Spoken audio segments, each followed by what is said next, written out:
What's good, y'all? It's your boy Trey, and this is a comp album review.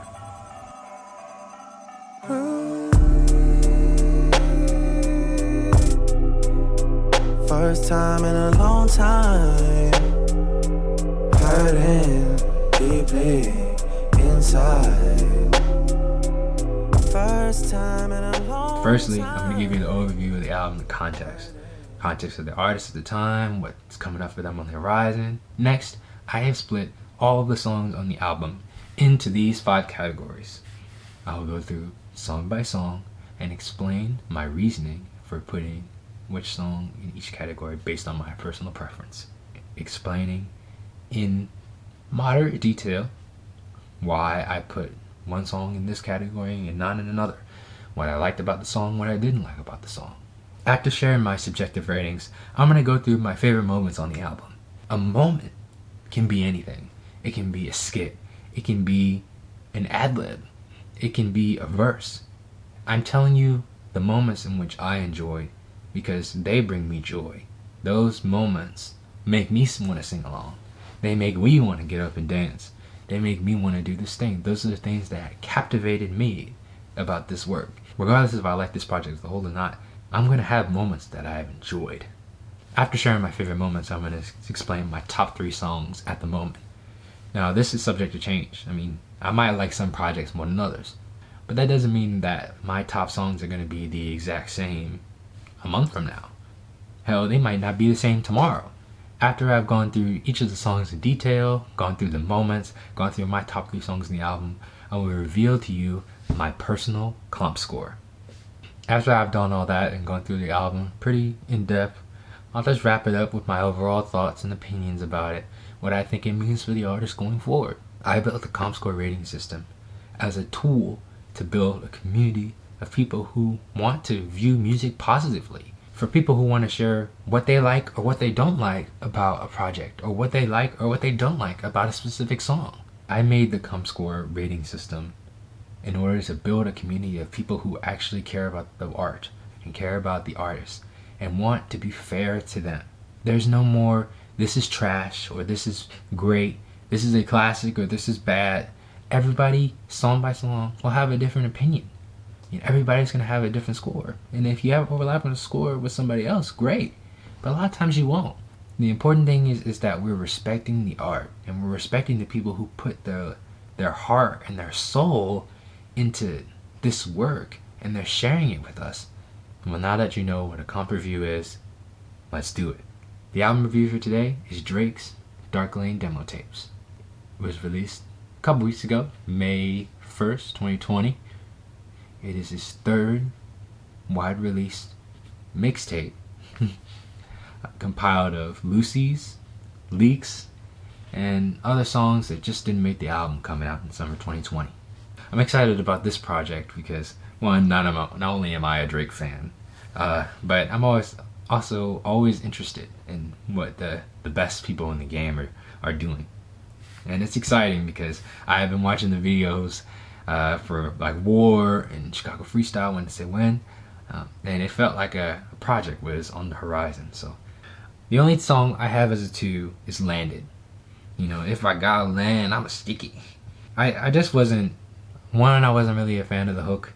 It felt a lot like filler between, it felt like a transition between Time Flies and D4L, or Down for Life, or whatever. Some people might like this, but it felt like filler to me. I have 3 songs at a 3 rating. When to Say When, D4L, and Demons. When to Say When, I like Drake's flow. I like the sample of the beat, but stylistically, or instrumentally more so, I thought it was a weird choice to have a very like 808 kick, boom, boom, boom. It's felt very experimental. Drake really filled the space up with great bars, don't get me wrong, but I just wasn't feeling that kick 808 boom bap thing. I don't really even know how to describe what instrument that was supposed to be. And that's just me personally. Some people are gonna love that song. D4L, I I like the song because it's really, you really get a sense that they're trying to represent with this song. FVG, OVO, what's happening? And I think that's something that I'm gonna want to be humming in my head over and over and over again, you know. And I can see other people doing that. I think that's catchy. The beat is super cool. I think Southside did a great job with this beat. One of the best kind of like trap-esque beats on the album. And I like Thugger, I like Future, but they just, I think everybody's verses left a little bit of something to be desired. And that doesn't mean that they weren't packed with something. They just felt a little stagnant to me. Money, women, and clothes and cars, you know, are great to a certain extent, or entrapment or whatever. I'm a different person. Some people are gonna relate to that a lot more than I will, but you know, aesthetically, there's a reason that this song is a 3 for me, not a 4 or 5, and that's it. It's the verses. Lastly, Demons. I love that New York drill is getting a shout out. 5 Foreign and Sosa.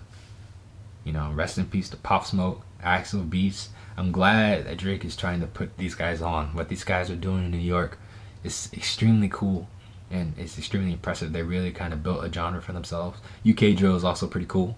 I love the slang. I like New York slang. I love Toronto slang. Their slang mixed with the New York drill beat really gives emphasis and coolness to what they're doing.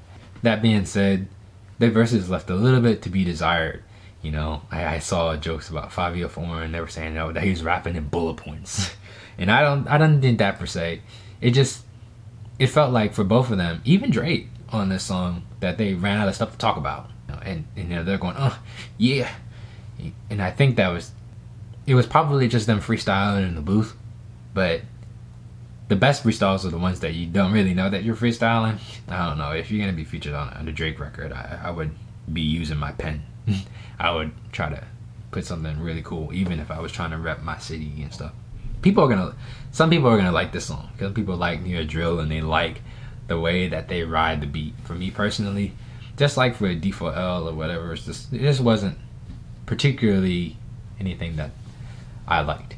I have 5 songs out of 4 on this album, which is pretty good. First of them is Deep Pockets, first song on the album, and I like this song a lot because I just love when Drake is spitting, okay? I thought the flow was crazy on this song. I thought the wordplay, the riddles that he can weave in, the way that they chopped up and they cropped the sample, it gave a very old school-esque vibe, and the way that he rode the beat complemented the beat almost exactly. That was very like nostalgic or reminiscent for me, and I enjoyed that. I really enjoyed that he did that. Not that I can relate to having deep pockets yet. Not that I can relate to any of those things, but I like the Drake that isn't afraid to show that he's a wordsmith, a person that should be revered as one of, you know, a person who has a good pen. My next 4 is Chicago Freestyle. A big reason for that is Giveon. I hope I'm pronouncing Giveon right. I think I am. You know, my boy Mark is gonna be pissed off about that because he's a big Giveon fan. But his hook, Giveon's hook, is excellent. It's one of my favorite moments on the album. He's got such a raspy and unique voice, and he really adds texture and depth to the song. And then on top of that, to have the beat switch up and just have this chill, dark, ambient vibe that, you know, it doesn't even just encompass Chicago at night. It encompasses Toronto at night, Baltimore at night, LA at night. You are with him and he's painting that picture and he's storytelling about what's happening and what's going on. On top of that, his flow was pretty crazy on that song. It was lax, but it was also very confident and braggadocious. And I know a lot of people don't like that about Drake when he's flowing, but his ability to kind of be confident and almost cocky, but not full on cocky, because you can't really say that because he got everything that he's talking about, you know. Pain 1993, my next 4. This would have been a 5 if Playboi Carti showed up. He showed up on the ad-libs, but the reason that people don't like Playboi Carti's verse on this song is because he didn't switch his flow up. The first 4 bars, "Rats on my jeans and my black skin," I would have been fine with that That's cool. It's like a nice little switch up from the constant, flow that Drake had for the first verse and the hook. But without changing your flow, if you go a whole minute doing the exact same flow, how can you expect to keep the interest of anybody? You can't. Everybody got to switch the flow, especially when it's slow. And then to have that excellent Pierre Bourne beat and not ride it and not take the energy and the bounce that came naturally with the beat and just like sit on top of it, lax, and like it was whatever.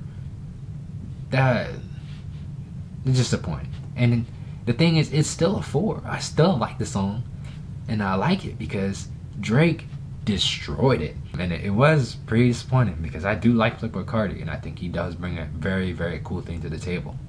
But with that being said, Drake's part is excellent. I'm at a loss for words. It's just excellent. Go listen to it yourself. Like, when I shoot my shot, it's stuck a wild way it's going. It's it's just got that bounce, and he rides this beat perfectly.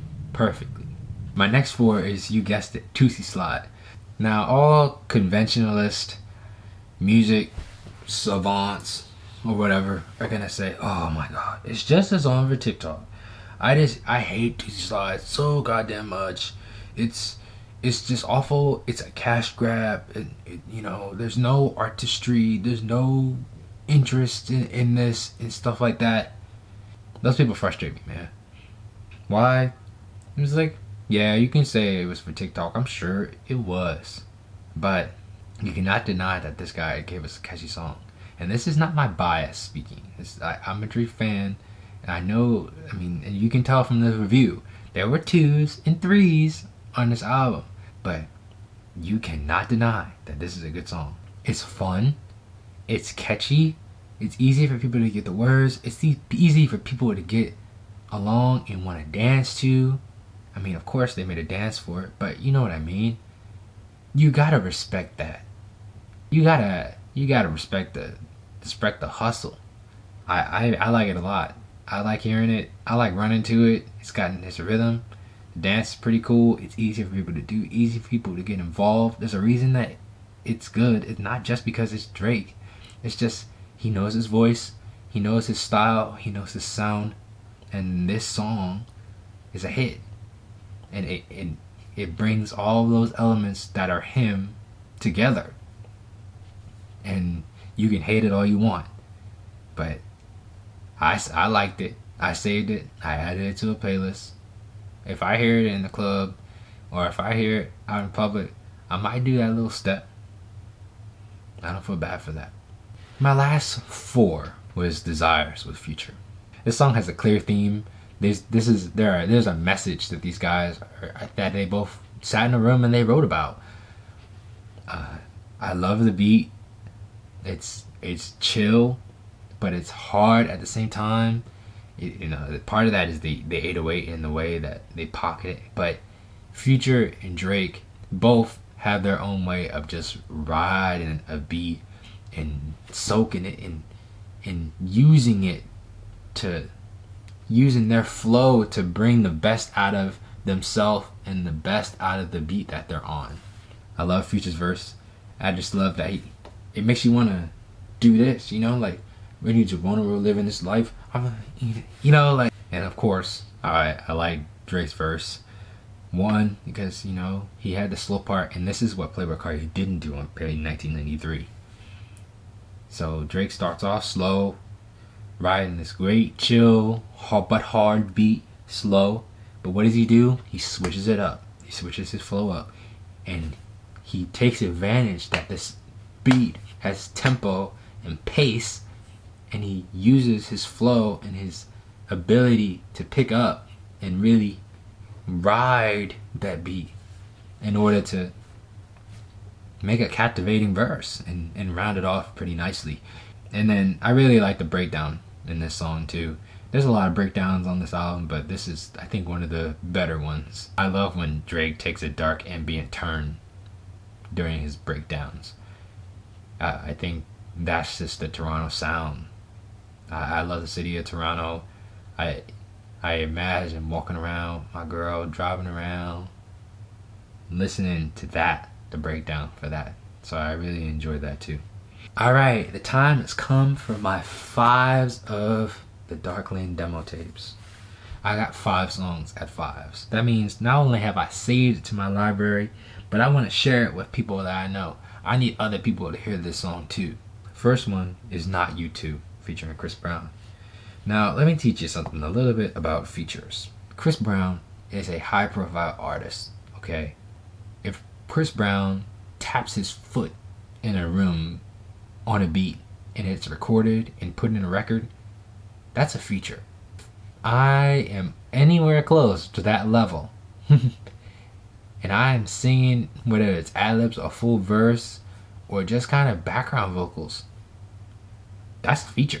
Feature means that Drake paid him more money to be on this record. That means instead of cutting him a $250,000 check to have him in the room to help him make this thing, and sometimes it's free, you know, people are friends or whatever, the check that's being cut and the lawyers in the room trying to figure out how much money is going to go to this person or this person depending on who did more work, that means that that $250,000 check is now a $500,000 check on top of 15% of the song's royalties off streaming. So if I'm doing ad-libs and background runs and I'm Chris Brown, I'm getting my money. This song is just sexy as hell. The beat is, and I think this is Noel Cadastre that did this beat. But they have a sound and a style down pat for the R&B. It makes you feel like you're cruising, man. It's chill, and it's excellent. And it was really highlighted in the song. The vibe was part of the reason that I threw it on my Late Night Euphoria playlist, link below, one of my favorite playlists to listen to. Drake knows how to use his range. He's a baritone, man. You know, he's got a great range up and down. And he even gets into these pockets where he's like, and he's singing the same notes and same songs, the same melodies over and over and over again. But he knows himself. He knows his pockets. It's definitely a late night track. I highly recommend if you haven't heard it. My next 5 is Time Flies. I love OZ. He is one of the hottest producers in the game right now. He produced this song. He produced Highest in the Room. I have a lot of respect for him and Illmind and a lot of the producers doing a lot of this work. But OZ, man, does he go crazy on some of these records. The beat is pretty simple. It's got the hi-hats going in and out and through. You know, they're pretty static. They're pretty continuous through the song. I like this record a lot. One, because the hook, it's first time I heard it, I'm like, man, did this guy just say, I'm outside in the AMG, right outside, TT. I'm like, he's just spelling things. You know, and for a lot of people, I'm not saying I'm one of those people. I'm a fan. But this guy could breathe into a microphone and people would buy it. It's super catchy and it's kind of clever that, you know, I guess I've seen simpler hooks that have done good jobs. But that combined with the beat and, you know, it makes you want to bob your head from side to side. It's got a nice bounce. I can't deny that. When Drake is like singing, rapping. I just met shorty of Finsta. Those are fun. I think those are fun records to listen to, and it makes you want to go drive and sing in your car. Yeah. And then this is another song with a great breakdown, and to have the ethereal or like cosmic kind of pad with the chop sample. I'm outside, you know, with a nice, makes you feel like you're floating, man. Makes you feel like you're floating. My next 5 is Losses. Losses is just one of those songs where it's just deep raps over real chill beats. I mean, he said it himself. You know, I could make an album with 10 of these songs and it would be a classic. But what's the fun in that? And then I want to stretch my artistry and make different types of music. Wavy vibes that make you want to really sit down and reminisce or think about what's going on, think about what's going on with you, think about what Drake is saying, what that means for his life at that moment, what it means for yours, how you can relate to what he's saying. It's just one of those, and that's super enjoyable. I sent it to my homeboy, and it's just like, we were like, man, this guy just doesn't miss. When he decides that he wants to rap, he doesn't miss. The next 5 is from Florida with Love. Now, shout out to Mexico Dro on this beat. They had to do a lot of chopping for the sample to really make it sound smooth. But the incorporation of plug into the beat and the 808, like, just over a chill BPM that makes you want to bounce your head. It gives you a nice bounce that makes you want to shake shoulders. That's just a nice template for however you want to rap on. Florida with Love has some of the best storytelling on this album. The first verse, he's talking about, you know, these guys were trying to rob me. I had to give my chain up. But like, that was an important lesson for me. And then he was also talking about Kobe. You know, it's like, death is real. It can happen to anybody at any moment. I need to stay alive and do these things. I think this is a cool record with a nice bounce where he really is just speaking his truth and speaking the way that things have happened to him and how they've shaped how he is and how he's adapted based on the things that happened to him. It's also an ode to the city as well. He's coming back to Toronto. He's been away. He's staying in different cities, doing different things.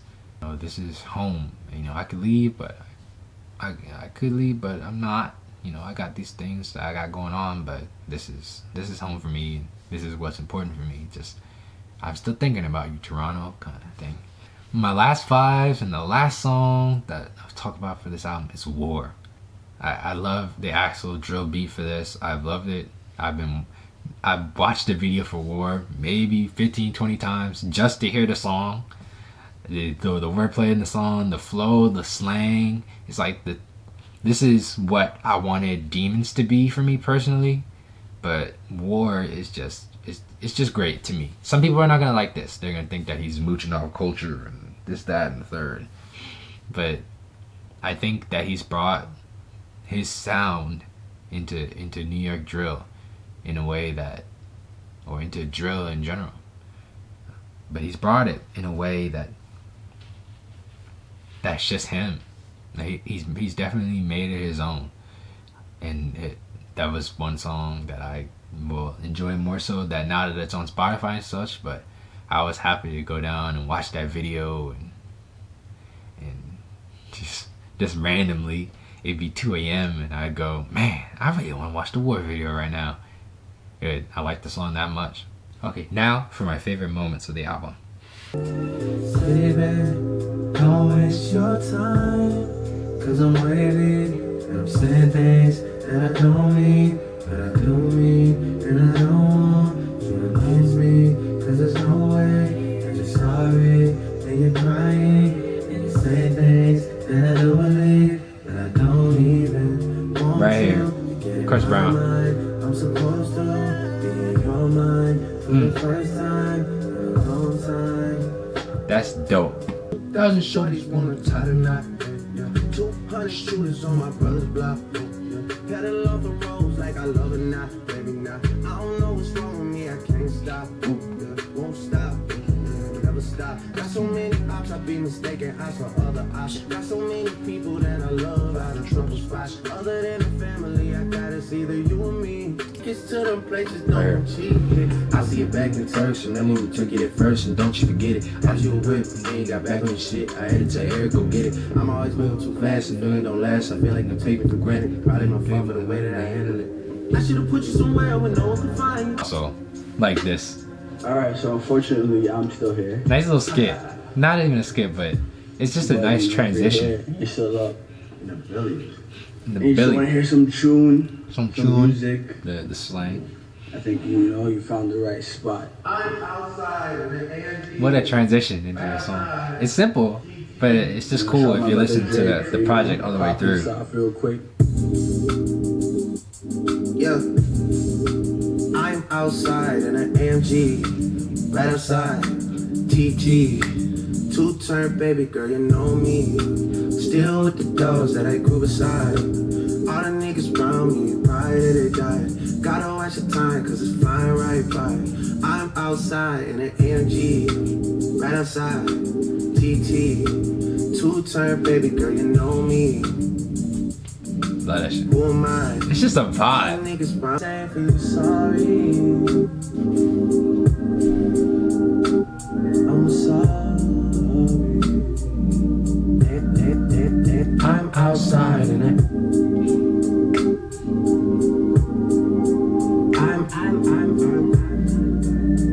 I don't know if you hear that, but I'm outside in it. it's just, you float, man. It's dope. Just dope. I'm outside in it. I put some ice on her hand. I let her take it in advance. She wasn't going as planned. I put her shit in the van. She gotta move with a friend. Heard she went back to a man. Give a fuck.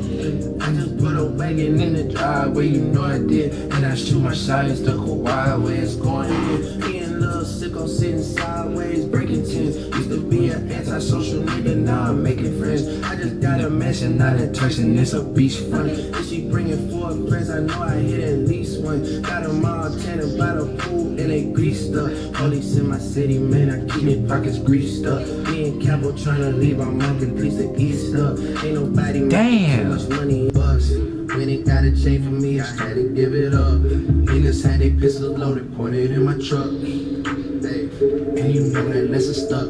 From that day I never touched the road without a plug. Hey, from that day I never saw the point in talking tough. Hasn't happened since, I guess you niggas know what's up. Shit a bounce? Haven't seen the 6 in 11 months. That I'm back, baby, with a love. Rappers that I throw a alley-oop for throwing subs. But they gotta adapt me when they see me, that's what's up. Clashes, the LV pouch on chest is just for fashion. Niggas just acting. Are you dumb or stupid? The wheels on the rolls was chromas, headshot domas. Just checked in at a hotel, Florida. You don't got phone in the They turned that shit up in the song. Man, I'm drink up, we in the thrillers. Hawking sticks and cash and vodka, Gucci, P and Dilla. And the boy that sound like he sang on Thriller, you know that's been my nigga. Yeah, We just gotta fix things, 70s, 16s, we can't split up. as for the rest of the game, I'll do man dirty, man, I get 2 times. Or for this album ended up being an 8.0. Now on the scale that you see right here, that's a good album off the comp score rating system. No, and I think that's fair. I mean, and because for me, I mean, think about it. I got a lot of 4s, I got a lot of 5s, and the majority of the project is that. There are only a few albums where it's like that. A lot of albums where I'm like, these are just okay. I think this is a win. I think it was smart of his team to kind of put these things together, and I think that they pretty much created a coherent sound and a coherent project here. I was really impressed with it, and I'm gonna take a lot of these songs going forward. I'm putting them in playlists, I'm liking them, I'm sharing them with people. Isn't that the goal? To have somebody enjoy the art, enjoy what they've created. You know, I'm thankful that they put stuff like War and Chicago Freestyle available on Spotify. You don't have to go to YouTube and stuff like that to watch the videos, to listen to the song. You know, I'm thankful that they did that. But to throw in songs like Losses from Florida with Love, the songs that didn't make the album into a coherent project, it's really well done of them, and it's really smart thinking. Just another way for them to make more cash. I'm also always impressed with Drake's ability to make every track his own. I've talked about that sporadically through the review. But man, he knows his voice, he knows that he's a baritone. He knows what pockets to get into with his R&B. He knows his melody style. He knows where to put bars and when to say them to give them the most impact. He knows how to deliver them. He knows his voice. He knows what songs he's singing on, when he's got to switch his flow up, when he's got to say something different, what song calls for what vibe comes out of the record, and how that encapsulates the city that he's from, encapsulates OVO, encapsulates in everything that he kind of represents as far as that wavy, chill, but like very, know, it's just very Toronto. And I'm not from Toronto, and somebody from Toronto in the comments hopefully might tell me if I'm wrong about this, but, you know, tell me what you think particularly about this.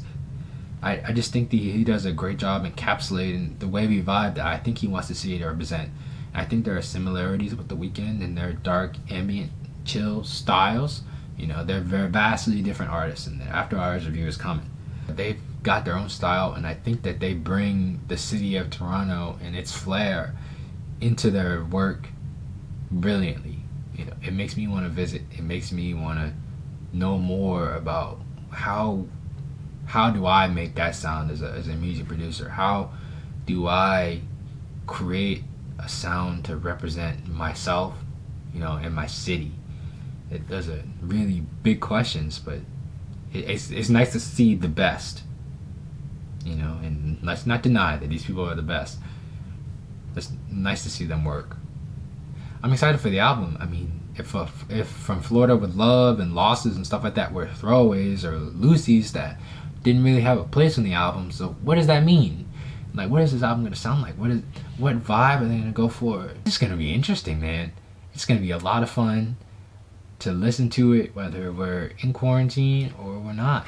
And you know, you can look forward to another comp review when that project comes out.